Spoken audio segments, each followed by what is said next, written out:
Guys, Coach Love from the statement, always raise your hand. Get to your mic. Keep them up for a second. How's everybody? Good. Well, it was actually good to start practice today. Glad we could get outside.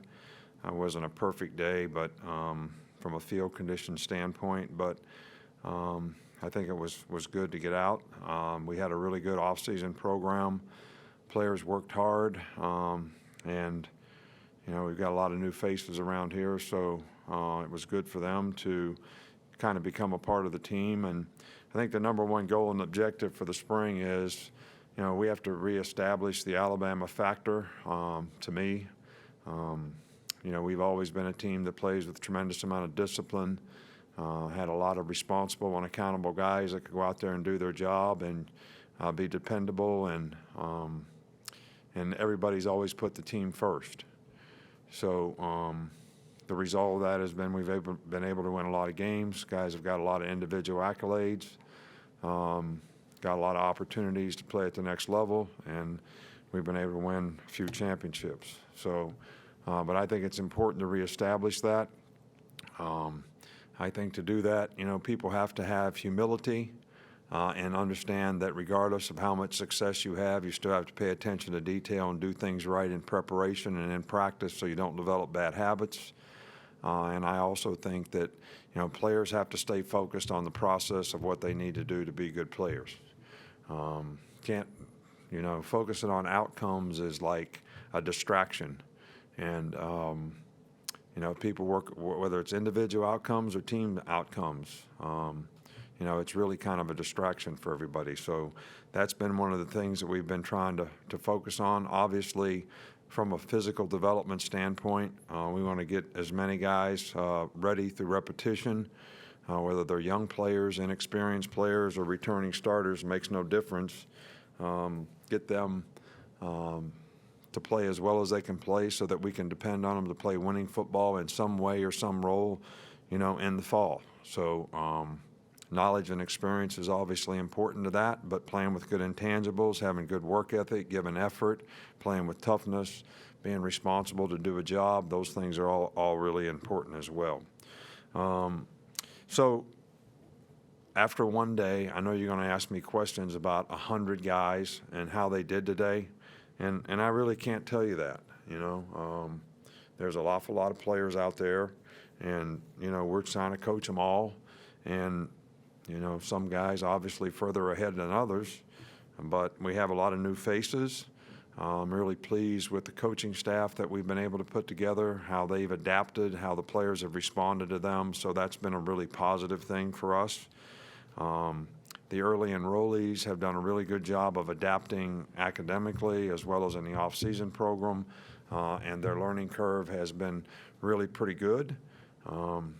I can't tell you how they all did today in practice. How we practiced with everybody practicing 1s and 3s, 2s and 4s, split fields, lots of different drills. So until you watch the film, you really don't get a great feel for exactly how guys did. But the most important thing is not how they did, but finding out where they are, what we got to do to get them where they're capable of being and where they can, help us and play winning football next year. So from an injury standpoint, Shyheim Carter and Ben Davis, are probably be limited throughout the spring, although I do think Shyheim has a chance to get back at some point in time. He had a sports hernia. Ben Davis has got, shin splint type injuries that had to be fixed. But all the other players, Trayvon Diggs, Terrell Lewis, Jalen Armour-Davis, Chris Allen, those guys all participated in practice today. They participated in some degree in the off-season program, so we're thinking those guys will be fine. Coach, we'll start on the right here with Charlie. Just rounding out the injuries, do you have an update on Ali Cajo? We didn't see him out there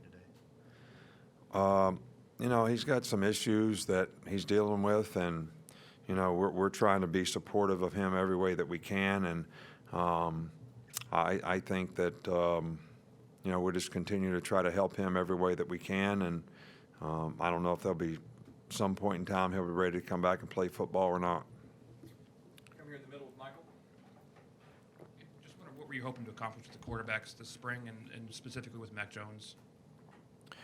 Well, we want to get every guy, a good shot and a good evaluation. And, we feel like, Mac has made a lot of progress since he's been here. He really played well, especially at the beginning of the year last year when he's getting a lot of reps in fall camp, and then he had to be the scout team quarterback half the time. So maybe toward the end of the year, didn't really have the opportunity to progress like we'd like, but he's going to get every opportunity to do that now. And I think he's a bright guy. I think he has the right attitude about what he has to do to play winning football at the position. I think he's showing more maturity in his approach to how he goes about doing things and being a leader and affecting other people.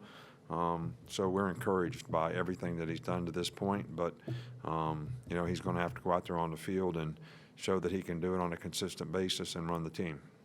Bill here with Karen. We saw Cameron Latou working with the tight ends. What went into that decision? Well, we do a lot of experimenting in the spring. See if there's a guy at some position that might have a better opportunity to contribute at another position, which, we obviously losing, Hale and Irv. We've got some experience issues at tight end and also some depth issues. And, having another guy suspended for 4 games next year at that position, we're taking, 3 out of the first 4 guys are gone. So we need to get some people there, and we've been encouraged by the progress that he's made at that position. Stay on this side with Tony. What went into the decision to use the 10th assistant coach on defense this year after using it on offense last year? Well, I don't know that. I think it was a decision to get the best coaches, and the coaches, as we got the coaches, how we could build the best staff.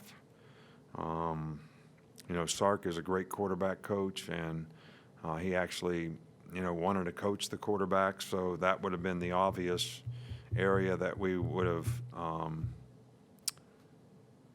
added a coach on offense. We feel like we got a really good GA at that quarterback position that can help, some and be on the field. And I just felt like when it came right down to it, we got to hire the best coaches, and it just happened to be that's what they coached. Coach, we'll go on the left side with Reiner. 2 more Reiner. Speaking of Sark, what led you to kind of want to bring him back into the fold? And also, how much do you think what he learned from the pro level after coming from college and coming back to the college level can help him based on your experience of going from pro? Well, my experience is, the guy did a really, really good job when he was here.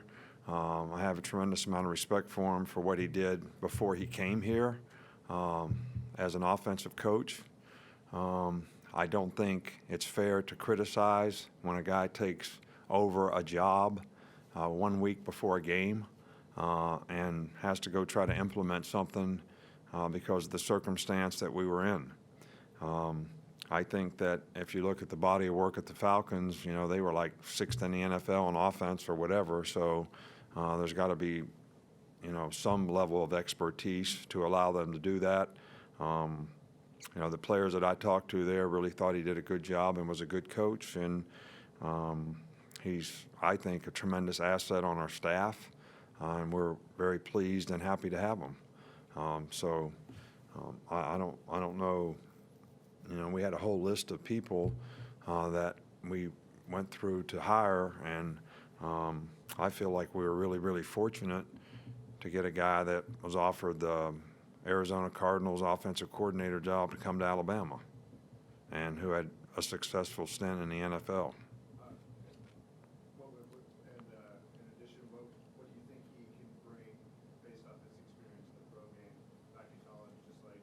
Well, we're going to run our offense, and we're going to do the things that we do. And, I'm sure that there's some things that they did in Atlanta, just like there were some things when Brian Dabolt came here that they did at New England that we implemented in the offense, and those things, were very helpful. We'll do the same thing if Sark's got something that he thinks is going to be beneficial to fit in with the other things that we're doing, then, we'll implement some of those things. But He's got great knowledge and experience, and the biggest thing is he's well organized, and he's got good relationships with the players, and he's a good teacher. Wrap up here with Alex. Kind of a two-part question about the same kind of topic. This two-part question real quick. Charles Kelly was given the title of Associate Defensive Coordinator. How do you anticipate him working with Pete in preparing week to week and having two DB coaches on staff? How does that affect your GA responsibilities? It doesn't affect my responsibilities at all. I'm a GA is a GA.